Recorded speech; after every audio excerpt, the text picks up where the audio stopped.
Detroit fans rejoice. We have finally got a win this season that we can be proud of. I know, look, it's early in the season. I get it. I get it. But still, there were expectations. The expectations were not being met. And a win against the Golden State Warriors, a win against a quality team, albeit a team that has been struggling, is something that this fan base and this fan needed. Cade Cunningham, I'm going to send my apology in the mail. I had doubts. Now, I'll tell you what, Cade, this is twice in a row, 2 years where Cade clearly is a rhythm player and it takes a while for him to get rhythm. But ever since his first game against the Atlanta Hawks, the attack Cade, motorcade has been cooking. And you know what? He now has a patented offensive shot. It's the mid-range. It's the elbow mid-range. He is almost a surefire automatic. And look, let's talk about the victory against the Warriors, because this is not a Cade Cunningham podcast. It's a Detroit Pistons podcast. And I think the thing that really stands out, and we are going to talk about the Bojan Bogdanovic extension a bit later, maybe in a separate video.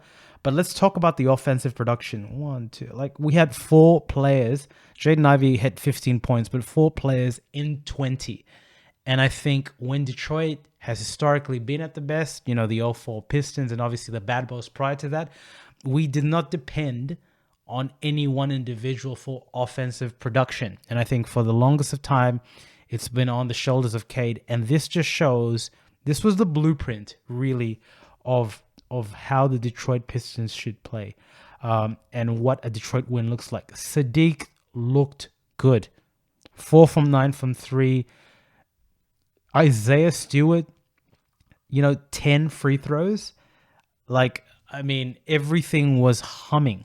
Everything was humming in this particular match. And Detroit did well. Detroit really did well. We got production from Isaiah, from Sadiq, from Bojan, from Cade. Cade was masterful. Look, and I'm not going to lie, Cade seems to pop off very early in the first half, very efficient, and he does seem to be bogged down, but it's going to be very interesting, the archetype for Cade, because while he can, he can shoulder an offensive burden, I do think the uniqueness of Cade as a player, and there are the mini Luka Doncic comparisons, but the uniqueness of Cade as a player is he really is a floor general in the sense of it. He starts the fast break. He's averaging, I think, 26 and 6 for the last 4 games. He is on a tear.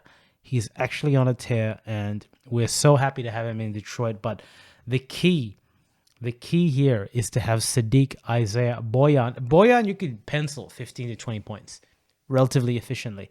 And I think signing him in was really good. Look, they got a win against a Warriors team that are the defending champs. They got a win against a Warriors team that are undersized. Let's put it there. And let's move on to the Milwaukee game, where Cade was fantastic. We played them tough.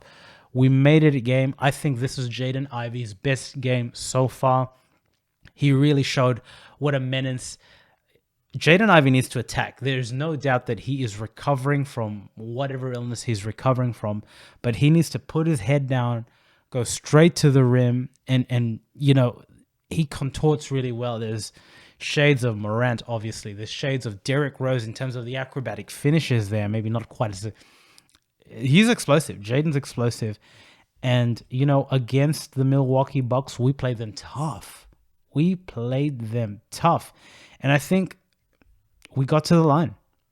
The defense has improved. Obviously, we're still getting a lot of dribble penetration there. And, the team does come out a little bit sluggish. I mean, if you concede 34 points to the Bucks and make it look like it's shooting practice out there, it's going to be very hard. But they came back. Cade had two opportunities to end the game, and it's growing pains. Let's give him a little bit of a pass here. 27 points, 5 rebounds, 7 assists, 5 turnovers. I mean, he is not only scoring, but he's assisting, and he is playing a pivotal part. And there's no doubt that causes a load here. But I think as a Detroit fan, you have a little bit of a smile on your face. And what were the constants? What were the things that really stood out in this 2-game stretch where we got a win and then we played Milwaukee really tough. Well, one is we didn't seem to leak as many points. From an offensive perspective, we had, things. We had the offensive load spread. And, it starts and ends with Cade. When Cade comes out of the gates, we have a chance, because it really does seem to take a while for the rest of our team to figure it out offensively. But we got to the free throw line. And I think this is important. The guys need to attack. And we need to convert our free throws, but they need to attack, because apart from Cade and maybe Jaden Ivey, we don't necessarily have the isolation scoring or the frequency from a three-point shooting perspective there. So look, good signs. It's good signs for a young team. And what you want to see here is momentum. Obviously, Milwaukee next, Cleveland next, tough games. And I have no doubt that they will, quote and unquote, turn up for these tough games, but they need to turn up for the games that they can win. And this is what makes a versus Washington, a versus Indiana very devastating as a fan, because you know that these are games where, from a talent perspective, we should be able to eke out a win. But it's just, look, again, it is going to be a long season, but, this Detroit fan is happy that it looks like the semblance of the team, of all that enthusiasm that we had in the beginning of the season, it's warranted. It's happening, and so glad that we are where we are at the moment.